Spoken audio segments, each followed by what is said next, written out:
प्रिय साथियों, social media एक हॉट मीडिया है। इस माध्यम से हम किसी भी विषय पर खुलकर बातचीत कर सकते हैं। वैसे लोकहित से जुड़े हुए कई मुद्दे हैं जिन पर चर्चा की जा सकती है, परंतु जैसा कि हमारा देश दुनिया का सबसे बड़ा लोकतंत्र है, हमारे देश में 91 करोड़ से अधिक मतदाता हैं, परंतु करोड़ों की संख्या में ही जो वोटर हैं वो वोट डालने नहीं जाते। यह स्थिति किसी भी देश की उन्नति या उसके लोकतंत्र के लिए शुभ संकेत नहीं कही जा सकती। चाहे वह हॉट मीडिया हो, चाहे वह कोल्ड मीडिया हो, चाहे वह सरकार के स्तर पे हो, चाहे वह चुनाव आयोग के स्तर पे हो, चाहे वह एनजीओ के स्तर पे हो, अब तक इस विषय पर बहुत कम चर्चा की गई है। तो हमने सोचा क्यों ना इसी विषय पर आपसे एक छोटी सी बातचीत की जाए। तो वर्ष 2019 में जो 17वीं लोकसभा के आम चुनाव हुए थे, उनके आंकड़ों को आधार बनाकर हम अपनी चर्चा की शुरुआत करेंगे। उस समय हमारे देश में 91 करोड़ मतदाता थे। उनमें से करीब 61 करोड़ ने मतदान में भाग लिया, जो कि डाले गए जो कि वोट का कुल 67% था।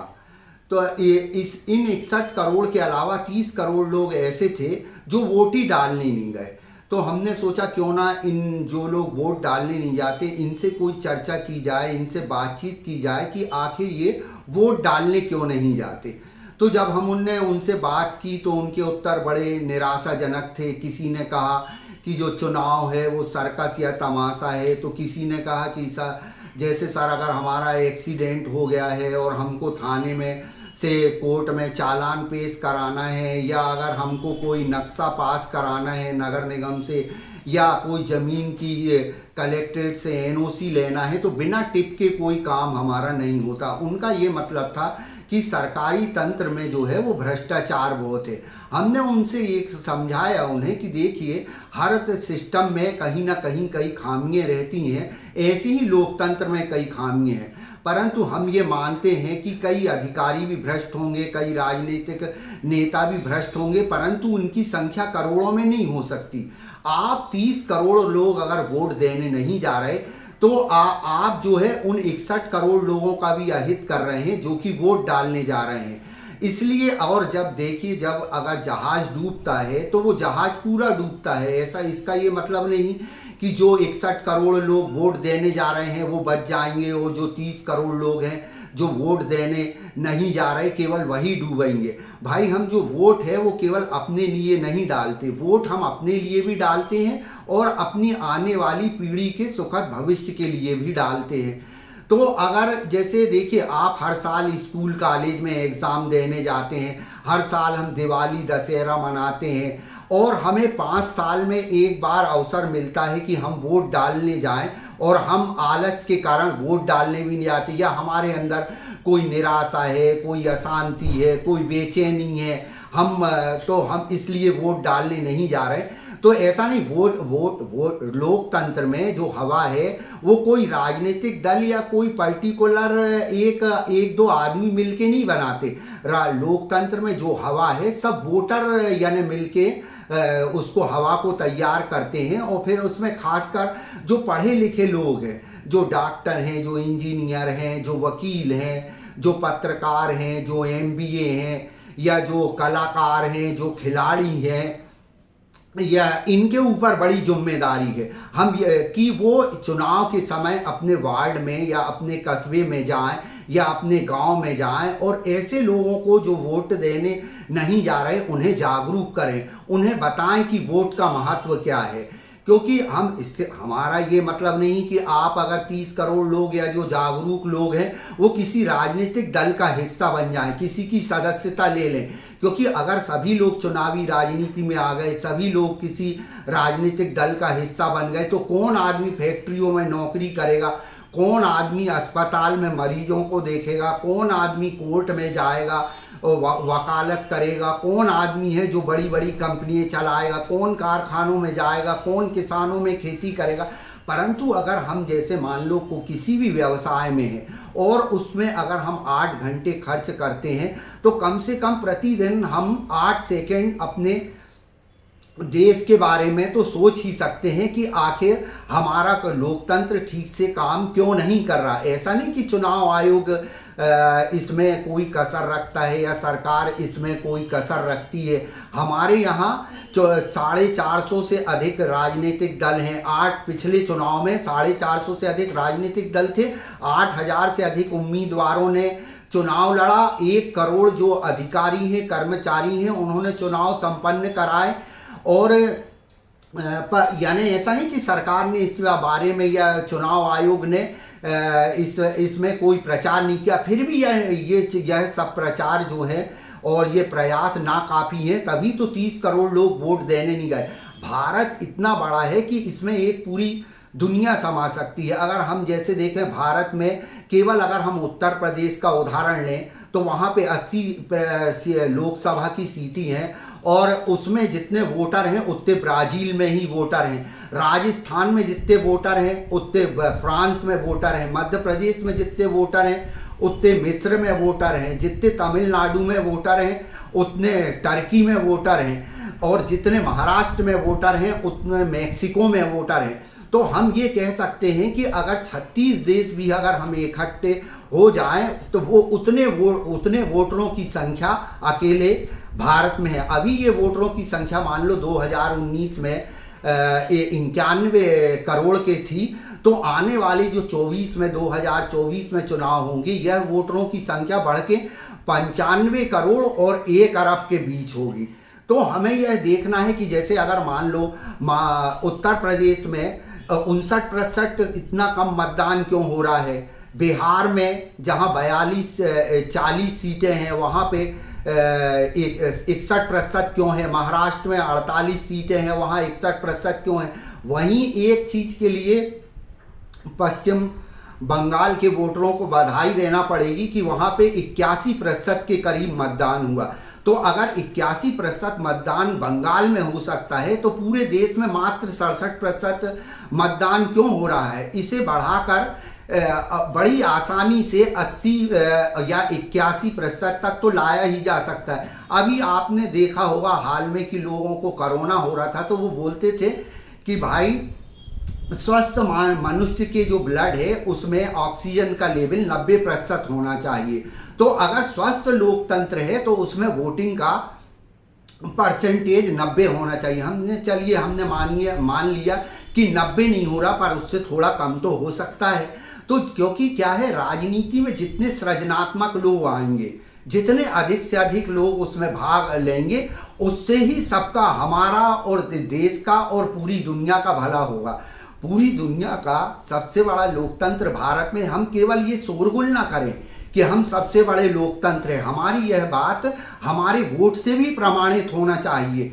हम अधिक से अधिक संख्या में, और चुनाव की जब घोषणा होती है 40-45 दिन पहले, उस समय ये जितने भी भाई जो पढ़े लिखे लोग हैं, आप देखिए जब हमारा देश स्वतंत्र हुआ तो उसमें चाहे हम महात्मा गांधी लें, चाहे नेहरू जी लें, चाहे अंबेडकर जी लें, चाहे राजेंद्र प्रसाद जी लें, ये सभी लोग वकील थे और इन्होंने लोगों को जागरूक किया। तो जो पढ़े लिखे लोग हैं, ये उनके ऊपर ज़्यादा दायित्व है कि जो वोट देने नहीं जा रहे हैं उनको वोट देने के लिए वो जागरूक करें। हम ये नहीं बोल रहे कि आप हमारी बातों को मानें, हम ये कह रहे हैं कि आप हमारी बातों पर विचार करें। हो सकता है हमारी बात आपके हृदय के किसी तार को छू जाए और आप वोट देने जाने लगें, तो हम ये समझेंगे कि हमारी जो प्रार्थनाएं हैं वो सफल हुई, हमारी तपस्या जो है वो फलीभूत हुई। लोकतंत्र में एक वोटर के रूप में आप कोहिनूर हीरा हैं, आप उसके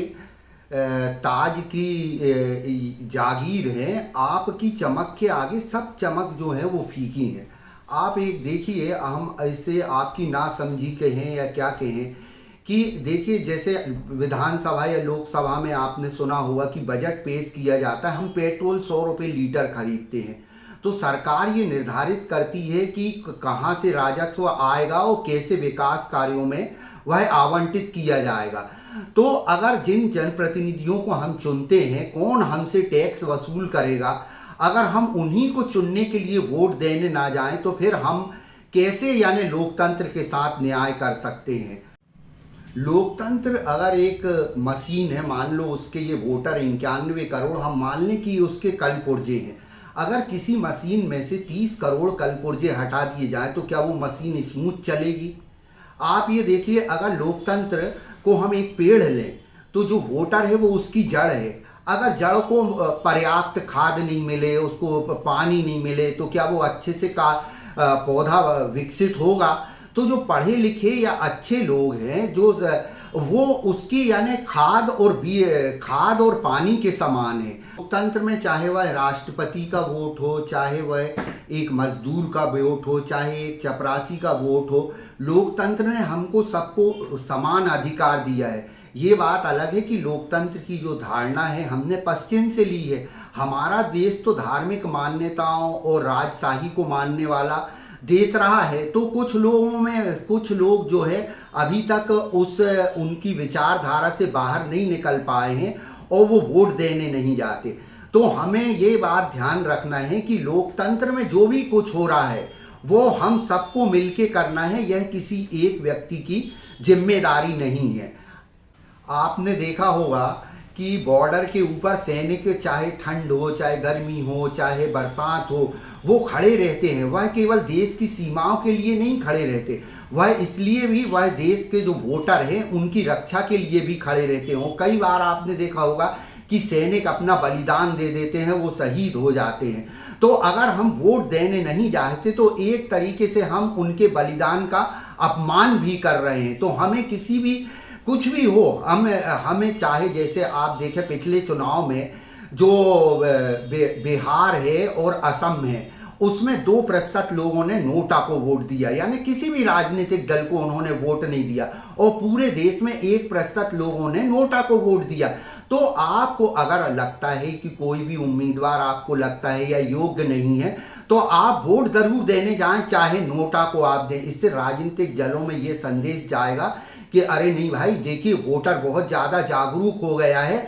और फिर वो चुनने के बाद जनता की जो आकांक्षाएं हैं, उनकी इच्छाएं हैं, उनको पूरा करने का वो पूरा प्रयास करेंगे। कुछ लोग राजनीतिक दल के जो नेता हैं वो राजनीतिक दलों की बहुत आलोचना करते हैं। हमें यह ध्यान रखना चाहिए कि वो हमारी मनोदशा का प्रतीक है, क्योंकि हमने उनको वोट देकर चुना हुआ है। कम से कम वह जैसे भी हों, उनके कारण 61 करोड़ लोग वोट तो देने जा रहे हैं, पर 30 करोड़ लोग आप वोट ही देने नहीं जा रहे। तो युवा वोटर हैं, उनको 18 साल में ड्राइविंग लाइसेंस मिलता है, तो वो वाहन चलाते हैं। परंतु ऐसा नहीं कि वो वाहन चलाते समय सतर्कता नहीं बरतते।